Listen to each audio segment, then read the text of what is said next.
아브라함은 175세를 일기로 이 세상을 떠납니다.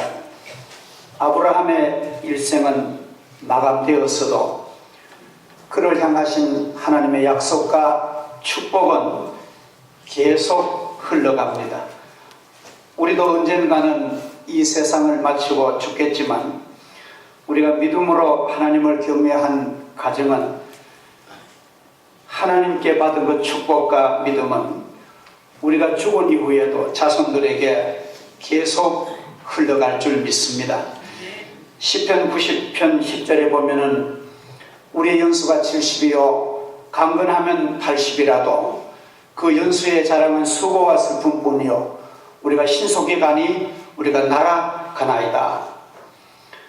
한 번 사람이 죽는 것은 하나님의 정하신 법칙입니다. 그러나 죽은 후에 하나님의 공정하신 심판이 있다고 히브리서 9장 27절은 분명히 말합니다.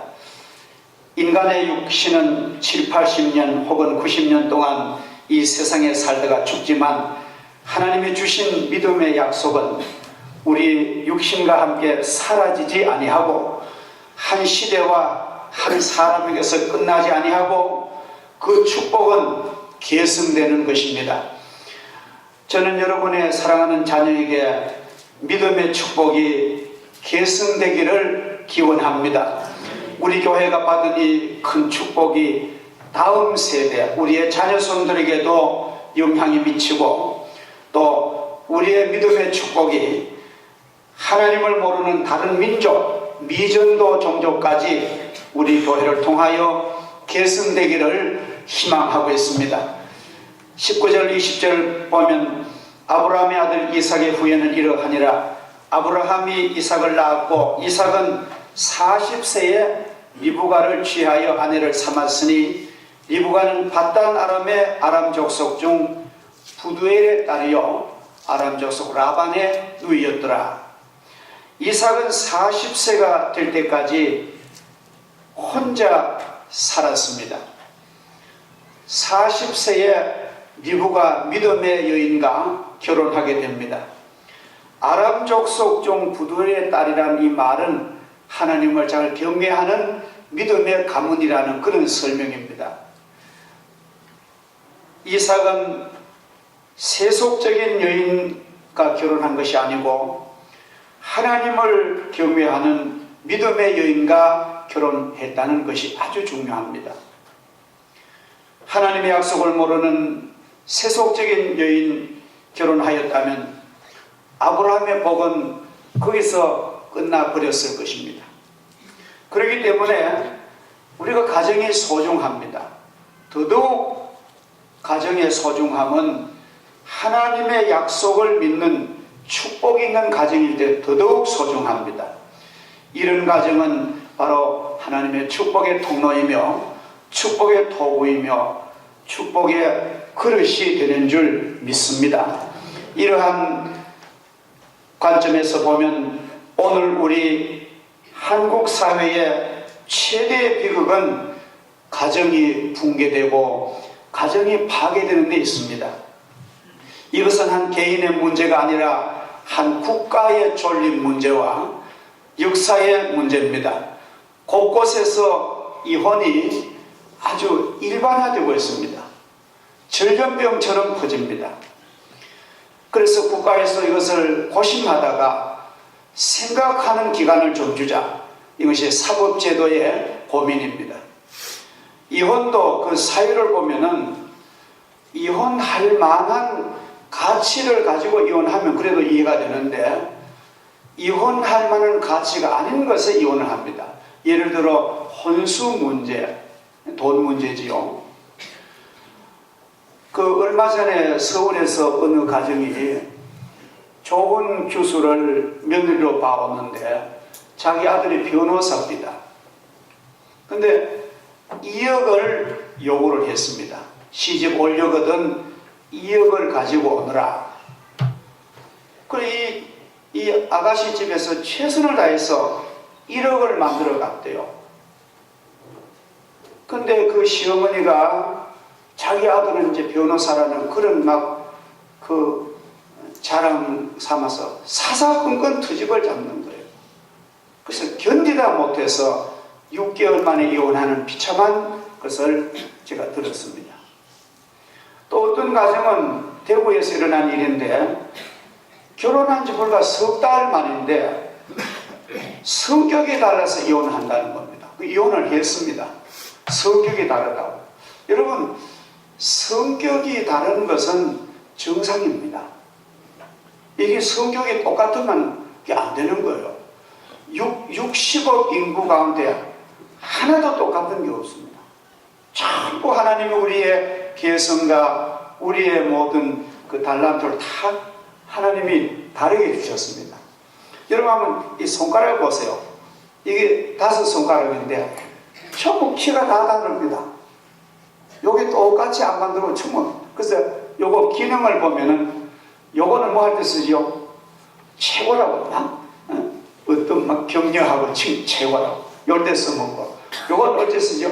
요거는 방향, 지시하는 지시용이고. 또 뭐 그 밖에서. 요건 교육에서 이거 아주 교육용으로 쓰고. 요거는 전 여기 요게 뭐죠? 요거는 애정 약속할 때 반지기라고 그러죠. 요건 또 뭐죠? 이까지는 기도 자고 비정리가 아니고 요거는 기도 부피고 또 이게 아주 필요합니다. 그러니까 이게 전부 제각각 다르기 때문에 기능이 있는 거예요. 그러니까 우리가 부부간에 만나면은 다른 것을 인정하고 서로 양해하면서 배워가는 그 기간은 안 가지고 양말 아무데나 벗어놓는다고 그거 어떻습니까? 물론 뭐 고쳐야 되겠죠. 치약 막주 짠다고. 네. 저도 치약을 중간부터 많이 짜다 이제는 그걸 고쳤습니다. 그런 거 가지고 당신하고 난 못 산다 하면 참 안타까운 일 아니겠습니까? 그래서 우리는 이러한 성격이 다른 것은 따라합시다. 성격이 다른 것은 극히 정상이다. 정상이에요. 아셨죠? 예. 다른 것은 틀린 것이 아닙니다. 나쁜 것이 아닙니다. 다른 것은 하나님 주신 좋게 보면 개성이다. 그렇게 이해하시면 됩니다.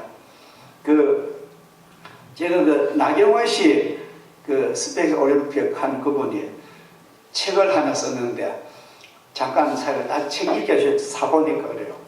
자기하고 아주 동기동창이요. 아주 동기동창 막역한 친구가 남자친구인데 법대를 나왔자는데 그때 이제 서울시장 나왔을 때 상대 시장 후보에게 이제 이 싱크탱크 가가지고 나경원 씨를 막 비난을 했대요. 그리고 이제 선거 끝나고 나경원 씨가 떨어지고 나니까 친구가 문자가 왔더래요. 미안해 친구야 미안해. 그러니까 자기들의 문자를 보냈대요. 괜찮아 이해해. 그러고는요 더 좋은 친구가 됐대요. 우리가 그러한 상대의 다른 정치 성향 다른 거 인정할 수 있잖아요. 그렇죠? 또 우리가 어떤 면에 사상도 그렇습니다. 사상도 우리는 사회주의 사상도 가질 수 있습니다. 또 여러분 양해를 하십시오. 제가 이북을 촬영이 아니라 원래 공산주의 사상은 나쁜 게 아닙니다.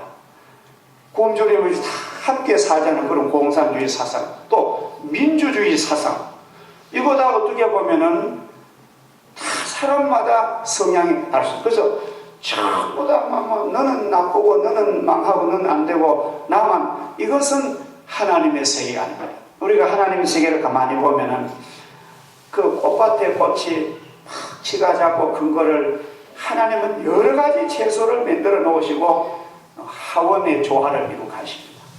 우리가 오케스트라를 보면은 온갖 소리가 다 합해가지고 아름다운 음악을 여는 것처럼 하나님의 세계는 다른 것이 모아져가지고 아름다운 작품이 되는 그것이 하나님의 영광의 세계인 줄 믿습니다. 더욱 이 시대의 비극은 하나님의 뜻을 어기는, 하나님의 말씀을 역행하는 시대 사조가 막 엄습되고 있습니다. 우리는 이런 시대에 하나님의 영광을 우리가 바라고 또 형제와 가족과 부부간에 서로 이해하고 용서하고 하나님 말씀을 굳게 서도록 거기다가 우리는 몰입을 해야 됩니다. 이제 이 시대가요 얼마나 험한지 우리 자녀들, 오늘 제가 이 말씀의 제목을 축복받은 이삭의 가정인데, 이 가정을 지키는 제일 중요한 것이 다음 세대 자녀들을 교육하는 것입니다. 그런데 지금 이 시대가 어떠냐 하면은 남자와 여자가 결혼한 것이 아니라 남자가 남자끼리, 여자가 여자끼리 동성 결혼하는 호모가 막 판을 칩니다. 아직도 우리나라는 그래 참 그래도 건강한 거예요. 외국에 가보면은 게이들이 너무너무 많습니다. 호모가 너무너무 많습니다. 그게 사회 세력화돼 가지고 막 정치 세력화돼 가지고 막 큰 소리 칩니다. 바로 이러한 비윤리적이고 잘못되어가는 이 사회 문화 변질 속에서 우리가 어떻게 가정을 지켜내며 자녀들을 올바로 기를 것인가? 이러한 잘못된 행위는 가정이 붕괴됩니다. 한번 생각해 보세요. 남자끼리 여자끼리 결혼하면은 그들은 쾌락으로 산다 합시다. 그 이유는 완전히 대가면 단절돼 버립니다. 자녀도 없고. 이건 하나님의 성경과 완전히 어긋나는 것입니다. 하나님의 축복은 끊어지지 아니하고 맹맥히 생명과 신앙이 흘러가는 것이 번성하고 번영하는 것이 하나님의 뜻입니다. 로마서 1장에 보면은 아주 중요한 성령의 말씀이 있습니다. 그러므로 하나님께서 그들을 마음의 정욕대로 더러움에 내어버려 두사 그들의 몸을 서로 욕되게 하셨으니 이는 그들이 하나님의 진리를 거짓 것으로 바꾸어 피조물을 조물주보다 더 경배하고 섬깁니다. 주는 영원히 찬송할 이시로다. 아멘. 이 때문에 하나님께서 그들을 부끄러운 욕심에 내어버려 두셨으니 곧 그들의 여자들도 순리대로 쓸 것을 바꾸어 영리로 쓰며 그와 같이 남자들도 순리대로 여자 쓰기를 버리고 서로 향하여 음욕이 불릴 듯하며 남자가 남자와 더불어 부끄러운 일을 행하여 그들의 그릇 때문에 상당한 보응을 받았느니라. 하나님의 무서운 심판이 있다는 것입니다. 사탄은 영리하게도 하나님의 축복을 끊는 방법으로 가정 파괴라는 아주 치밀한 전략을 우리에게 쓰고 있습니다. 많은 사람들이 자기도 모르는 사이에 이 사탄의 술수에 전략에 넘어져 가고 맙니다. 국가사회의 회복은 가정 회복이 있고 행복한 가정은 믿음과 사랑, 결혼 위에 자녀들을 믿음으로 교육하는 거기에 행복한 가정과 복된 국가사회가 이루어집니다. 그러므로 자녀들이 결혼을 함부로 하면 안 된다는 것과 살다 보면 이혼할 만한 이유 많겠지만 복의 통로인 가정의 소중함을 잘 생각하고 아무리 힘들어도 잘 견뎌내는 성령의 인내를 우리가 인내심을 가지는 것이 아주 중요합니다. 그래서 아버지가 되는 남자들은 아버지로서 교육을 올바로 받아야 됩니다. 엄마, 남편을 사랑하고 자녀를 기르는 엄마들은 가정사역이라는 프로그램을 이수하는 것이 좋습니다. 말하자면 가정에 대한 공부를 먼저 하고 부모가 돼야만 이런 어려운 상처가 우리가 없는 것입니다. 부모 되는 교육 안 받으면 가정이 붕괴되기가 쉽습니다. 지금 우리 사회는 결혼만 해서 아이만 낳으면 저절로 부모가 된다고 생각합니다. 자격 미달인 엉터리 엄마 아빠가 부모 노릇 제대로 못하기 때문에 얼마나 가정에 비극과 위기가 많습니까? 그러므로 우리 부모도 가정에 대한 공부하면서 다시 한번 가정의 소중함을 가꾸어 나가야 하겠습니다. 이것이 바로 하나님을 섬기는 자고 애국의 길입니다. 본문 25장 21절에 보니 하나님이 택하신 여자와 결혼한 이삭의 가정에도 심각한 문제가 있는 것입니다. 이것은 뭘 말하냐면은 하나님을 잘 섬기는 가정도 문제가 있다는 것입니다. 그럼 이 문제를 어떻게 할까요? 이삭이 그 아내가 잉태하지 못함으로 그를 위하여 여호와께 간구하여 여호와께서 그 간구를 들으셨으므로 그 아내 리브가가 잉태하였더니, 복된 가정은 하나님께 기도하는 가정입니다. 기도하는 남편이 있는 가정입니다. 우리는 눈물을 흘리며 애를 썼지만 어쩔 수 없이 헤어지는 부부를 이해는 합니다. 저는 매맞는 아내도 많이 봤습니다. 너무나 억울하고 안타깝습니다. 그런 분들 보면 마음이 아픕니다. 견디기가 힘들어서 정말 이혼할 수밖에 없는 심각한 일들이 우리 주변에는 있기도 합니다. 그러나 우리가 분명히 기억해야 할 것은 문제가 없는 가정은 없다는 것이에요.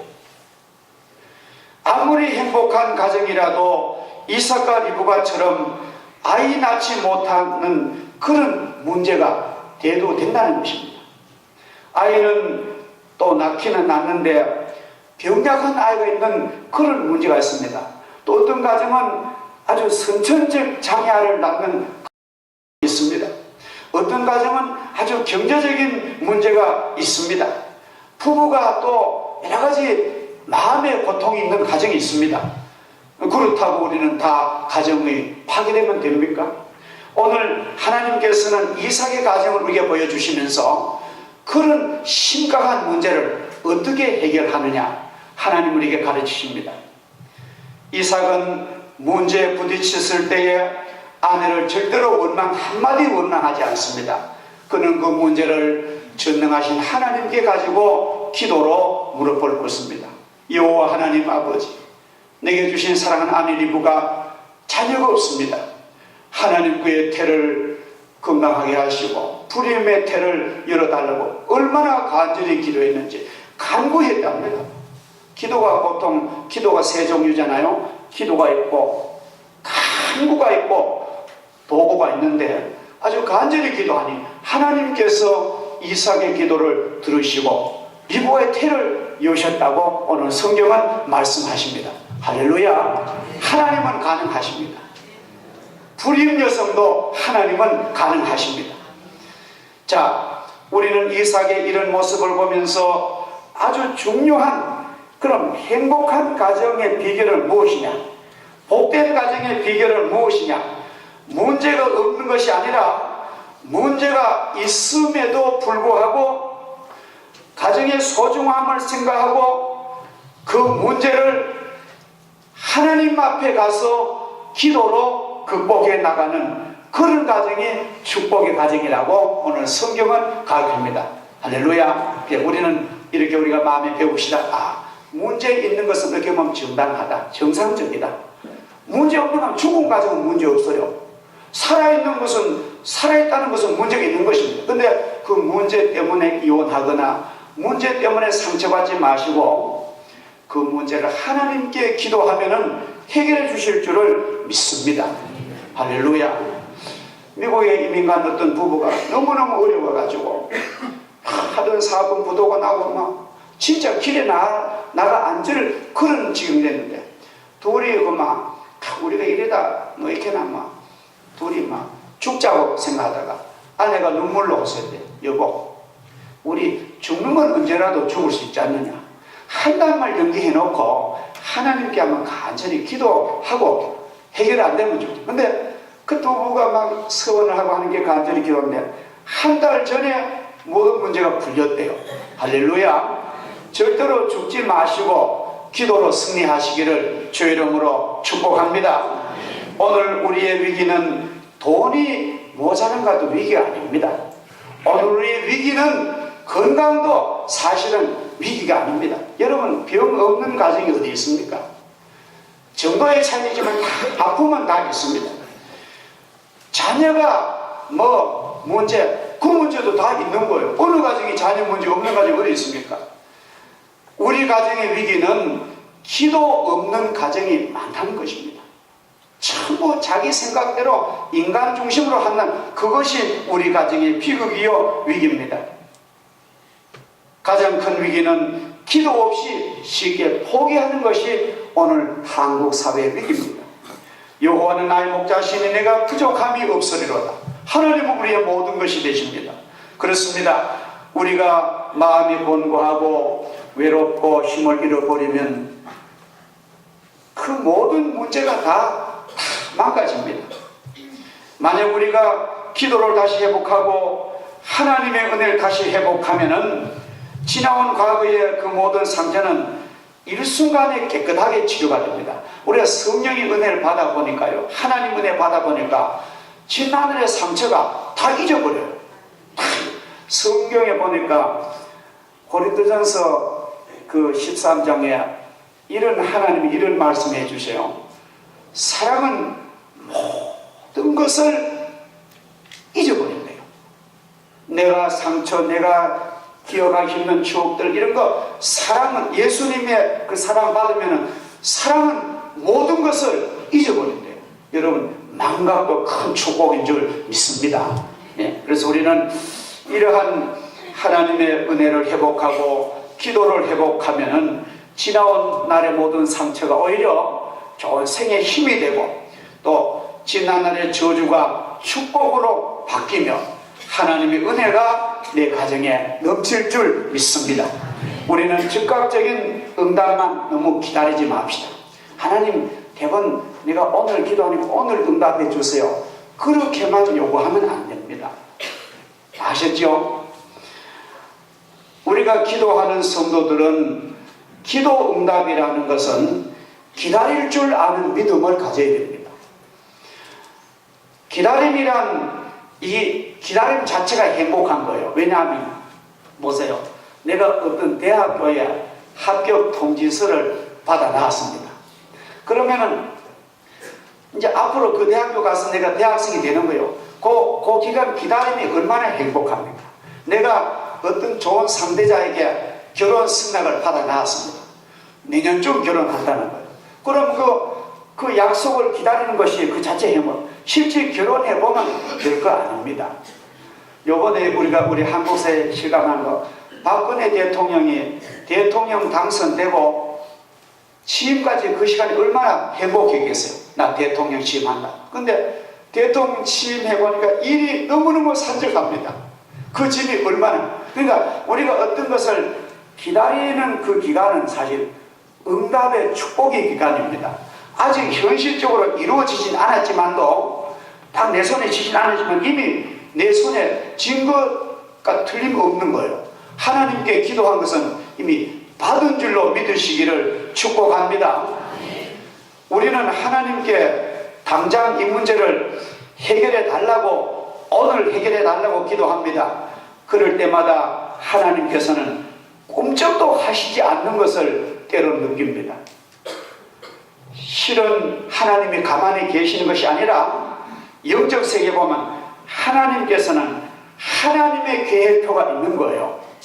내 기도를 응답하는 것이 내 주장대로 하는 게 아니라 내 기도를 이루어 주신 것은 하나님의 계획 속에 있다는 거예요. 그러니까 하나님의 시간이 딱 맞아 떨어지면 내게 응답하십니다.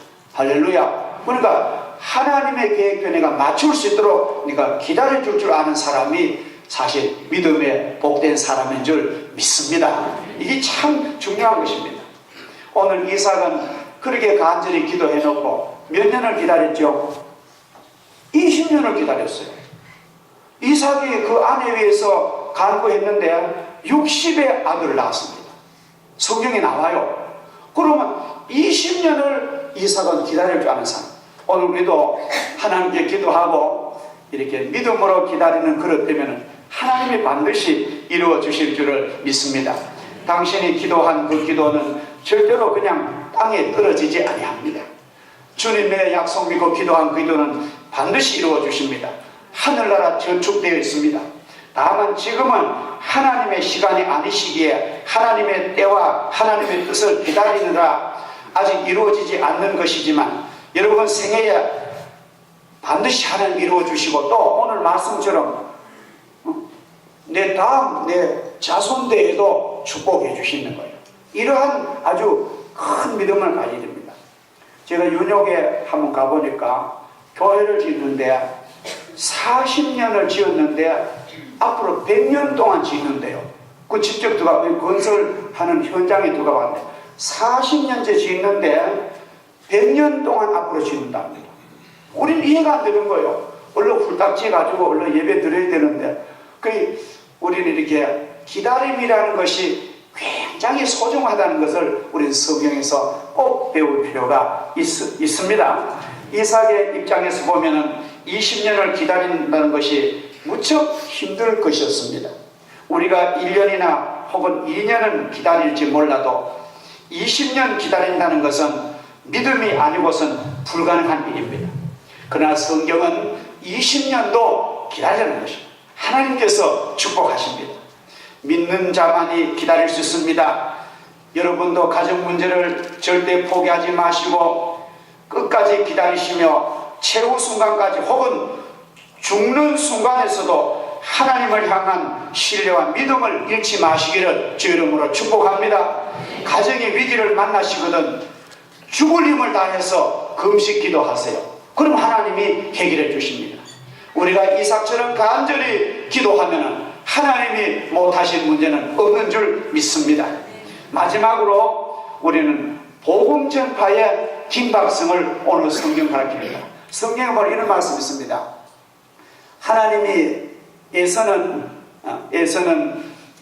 물리치시고 야곱을 사랑하시고 리브가가 태중에 쌍둥이를 가지고 있으니까 확 태중 아이들 싸워요. 리브가 하나님 앞에 하나님 이게 무슨 일입니까? 그 하나님의 말씀이 리브가야 요새 그 리베카라는 그런 아주 좋은 연극입니까? 그런 그 작품이 대구에 온다는데 그 리베카라는 말은 리브가 사랑한다는 뜻입니다. 리브가야 너 뱃속에 두 국민이 있구나. 두 국민의 조상이 있구나. 큰 자가 어린 자를 섬기고 이족 속이 저족 속 강한 이 말은 쉽게 말하면 연약한 야곱이 동생 야곱이 잘 되고 에서는 하나님의 뜻에서 어긋난다는 그런 예언입니다. 그 예언처럼 지금 계속 이스라엘과 아랍 족속이 대치하는데 이스라엘이 우위에 서는 것이 지금까지 내려오잖아요. 근데 오늘 이것을 우리가 우리 현실에 적용해보면 뭐냐면은 저는 참 이 말씀을 볼 때 너무 감사한 것이 하나님이 에서를 미워하였고 야곱을 사랑하였다라는 말씀은 하나님의 편의가 아니고 내가 너를 선택하였고 내가 너를 사랑하며 축복한다는 하나님의 신기한 예언으로 우리는 받아야 됩니다. 서열상으로 보면 에서가 먼저입니다. 형입니다. 또 윤리 도덕적으로 봐도 에서가 더 반듯합니다. 야곱은 거짓도 있고 속이기도 하고 비도덕적인 것이 많습니다. 이것을 오늘로 말하면은 순서도 야곱이 뒤고 도덕적으로도 야곱이 점수가 낮고 모든 걸 봐도 에서가 복을 받았는데 하나님은 야곱을 사랑하시고 축복하시다는 거예요. 오늘 예언하기를. 이것은 무슨 뜻입니까? 이것은 복받을 자격을 찾아봐도 복받을 자격 없는 나를 하나님은 성경에 보면 본질상 진노의 사람인 나를 죄 때문에 하나님의 형벌받을 나를 예수 그리스도 보내셔서 보혈 흘려주시고 나 같은 사람을 하나님의 자녀로 삼으시고 축복하시는 복음의 놀라운 은혜를 이게 가르칩니다.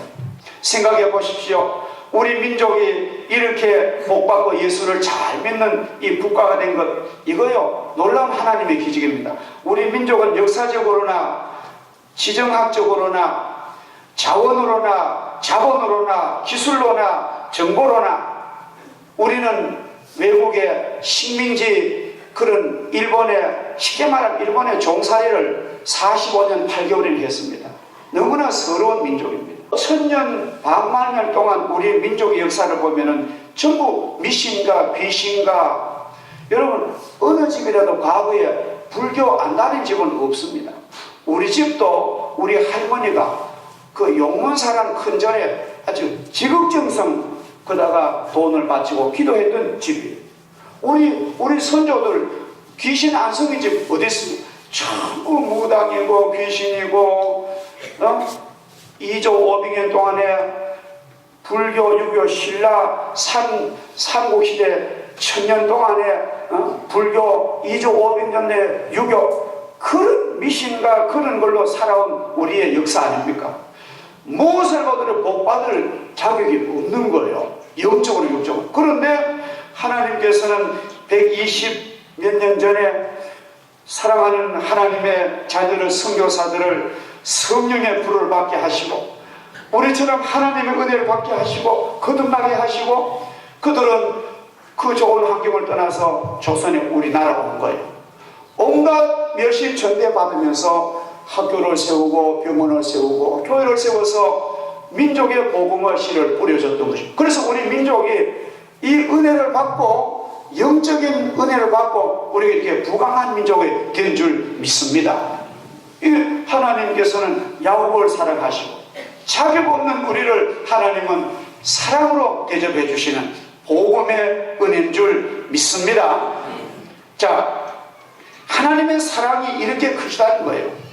곳곳마다 우리나라 참 좋은 게요, 너무너무 행복한 게, 하여튼 도시는 말할 거 없고 어느 농촌을 가도 교회에 십자가 없는 곳이 없고, 여러분 섬에 한번 가보세요.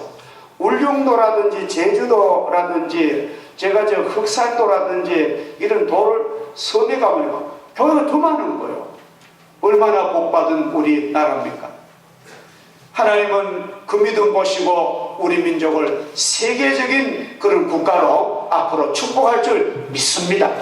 하나님은 우리에게 크게 축복하십니다. 왜 저는 살려주시고 저 사람은 살려주지 않습니까? 그런 말 하면 안 되는 거예요. 누구든지 예수 믿고 그 이름 부르는 자는 구원을 받는다는 이 간단하고 이 분명한 복음이 내 앞에 손에 만질 정도로 주어졌는데, 그 쉽고도 이치에 합당한 그 진리를 거부하고 불신하고 불순종하고 그 한마디 입을 다물고 그 한마디 고백하지 않고 죽는다는 사실도 너무나 비참하잖아요. 한번 생각해 보세요.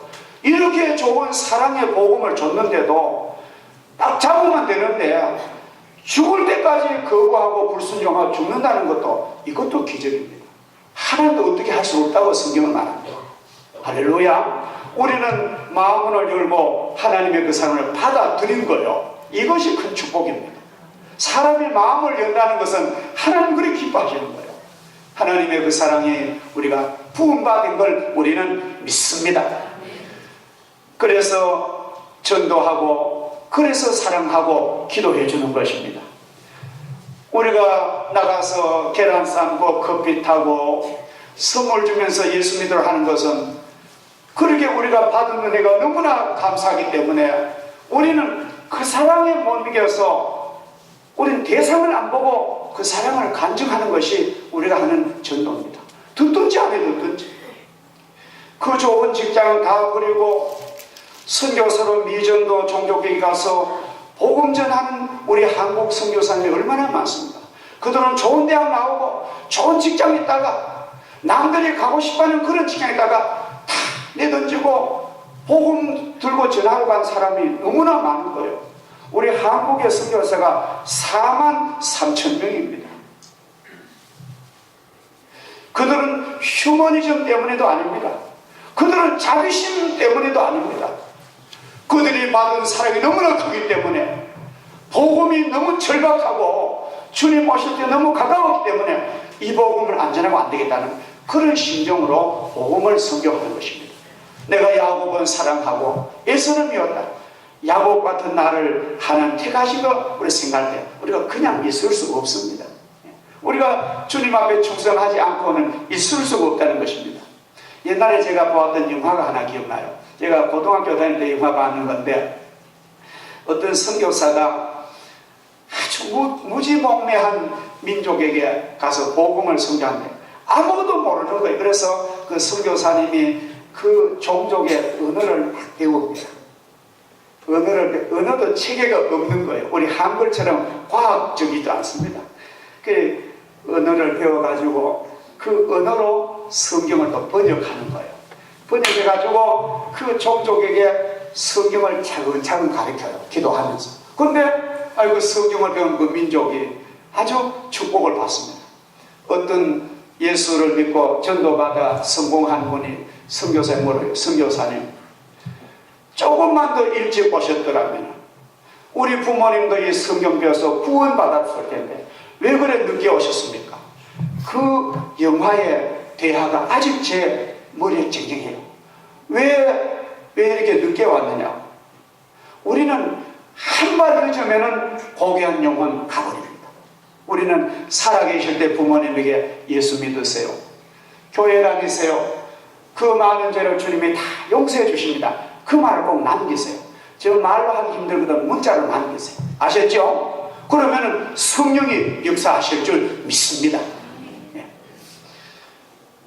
그렇습니다. 하나님은 여러분을 사랑하셨고 여러분을 계속 축복하십니다. 나를 축복하신 하나님의 자손들까지 대대대대 복은 이어져 갈 것입니다. 그리스도 예수 안에 있는 구속으로 말미암아 하나님의 은혜로 값없이 의롭다 하심을 얻은 자 되었느니라. 에베소 2장 8절에 보니 너희가 그 은혜를 인하여 믿음으로 말미암아 구원을 얻었나니 이것이 너희에게서 난 것이 아니요 하나님의 선물이라. 로마서 4장 4절로 보니까 바울은 이렇게 간절히 고백을 합니다. 일하는 자에게는 그 삭시 은혜로 여겨지지 아니하고 보수로 여겨지거니와 일을 아니했을지라도 경건하지 아니한 자를 의롭다 하시는 이를 믿는 자에게는 그의 믿음과 그의 믿음을 의로 여기시나니 일한 것이 없이 하나님께 의로 여기심을 받는 사람의 행복에 대하여 다윗이 말한 바 그 불법의 사함을 받고 그 죄악의 가리움을 받는 자는 복이 있도다. 할렐루야. 하나님께서 우리 교회 사랑하는 성도들을 통하여 이 축복이 계승되기를 하나님은 원하시고 계십니다. 이것이 하나님의 소원입니다. 하나님께서는 사랑하는 여러분을 통하여 여러분의 자녀가 복을 계승하고 또 여러분을 통하여 다른 민족까지 이 복을 받기를 하나님은 원하십니다. 여러분 그냥 그 하나님 소원을 그냥 알고만 계시겠습니까? 우리가 기도하고 능력받고 우리가 복을 받아서 가든지 보내든지 우리는 이 복음을 전해야 됩니다. 그럴 때에 하나님의 축복이 우리 자손만대 넘칠 줄 믿습니다. 기도하겠습니다. 하나님 아버지, 아브라함이 받은 축복이 이삭에게 흘러가고 이삭이 받은 축복은 구원받을 자격도 없었던 서열도 안 되는 야곱을 통하여 계승되었습니다. 하나님께서는 야곱같이 자격 없는 저희들을 부르셔서 하나님의 크신 은혜로 우리를 복을 주셨습니다. 또한 우리를 축복의 도구로 삼으시고 축복의 통로로 삼으시고 우리의 자녀들까지 복 주심을 믿습니다. 주님, 우리가 이 도구의 역할을 잘 감당할 수 있도록 성령의 뜨거운 불을, 은혜를 베풀어 주시옵소서. 예수님의 이름으로 기도드립니다. 아멘.